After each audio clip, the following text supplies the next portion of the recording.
Sur une carte, le Groenland ressemble à une immense île de glace, isolée, presque inhabitée, perdue aux marges du monde. Mais pour les grandes puissances, le Groenland porte un autre nom, la clé du futur. Et au cœur de cet intérêt se trouvent les États-Unis. Pourquoi l'Amérique accorde-t-elle une telle importance à un territoire qui semble, au premier regard, si éloigné de la vie quotidienne? La réponse se trouve bien plus profondément que la glace elle-même.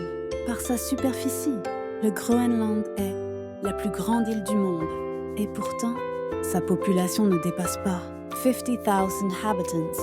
La majorité sont des Inuits, dont les ancêtres ont survécu pendant des millénaires dans l'un des environnements les plus hostiles de la planète.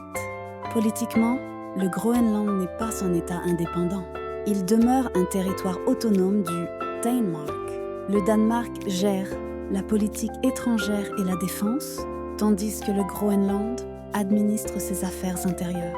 Il n'est donc ni une nation pleinement souveraine, ni une colonie classique, mais une entité politique à part entière, unique en son genre. L'intérêt des États-Unis pour le Groenland ne date pas d'hier. Après la Seconde Guerre mondiale, au début de la guerre froide, les stratèges militaires américains tirent une conclusion essentielle. La trajectoire la plus courte pour des missiles soviétiques vers le territoire américain ne passe pas par les océans, mais par l'espace aérien arctique. Et au centre de cette trajectoire se trouvait le Groenland.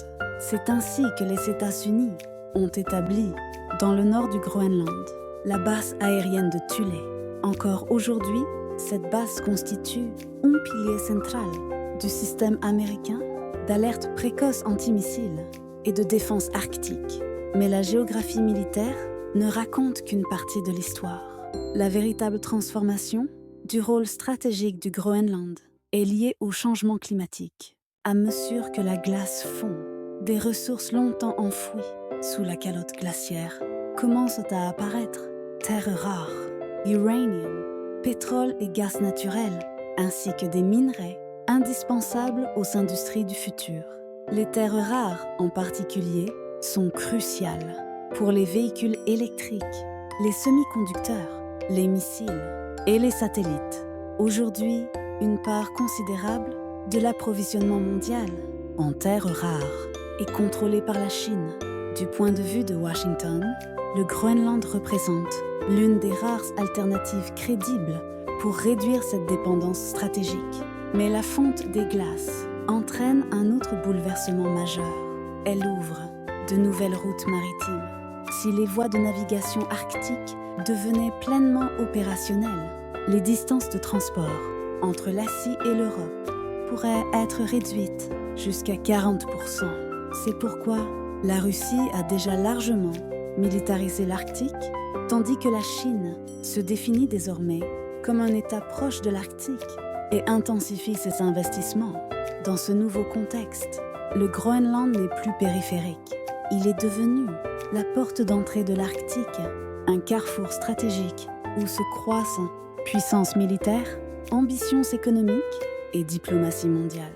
Voilà pourquoi les États-Unis ne peuvent se permettre d'ignorer cette île. En 2019, le président américain de l'époque, Donald Trump, a prononcé une phrase qui a stupéfié le monde. « Je veux acheter le Groenland ».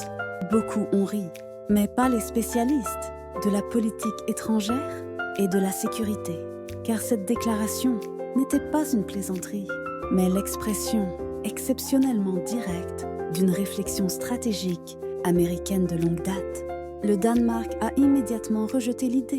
Le Groenland a répondu sans ambiguïté « Nous ne sommes pas à vendre ». Pourtant, après cet épisode, l'attention américaine envers le Groenland est devenue encore plus manifeste. Dès lors, la question essentielle se pose. Les habitants du Groenland souhaitent-ils réellement une présence américaine accrue? La réponse est loin d'être simple. Beaucoup aspirent à une plus grande indépendance vis-à-vis du Danemark, mais ils se montrent aussi inquiets face à l'expansion de l'influence militaire américaine. Ils ont besoin de développement économique sans pour autant accepter la destruction de leur environnement. Aujourd'hui, le Groenland se trouve à un carrefour historique, pris entre les intérêts contradictoires des grandes puissances. Il est contraint de réfléchir à son avenir. Le Groenland n'est plus une île glacée oubliée, aux marges des cartes. C'est l'endroit où se rencontrent les ressources du futur, les routes commerciales de demain et les conflits potentiels à venir.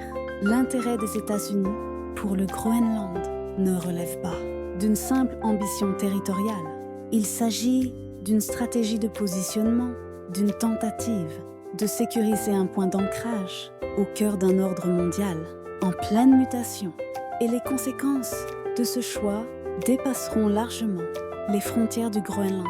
Elles façonneront l'avenir que nous partageons tous.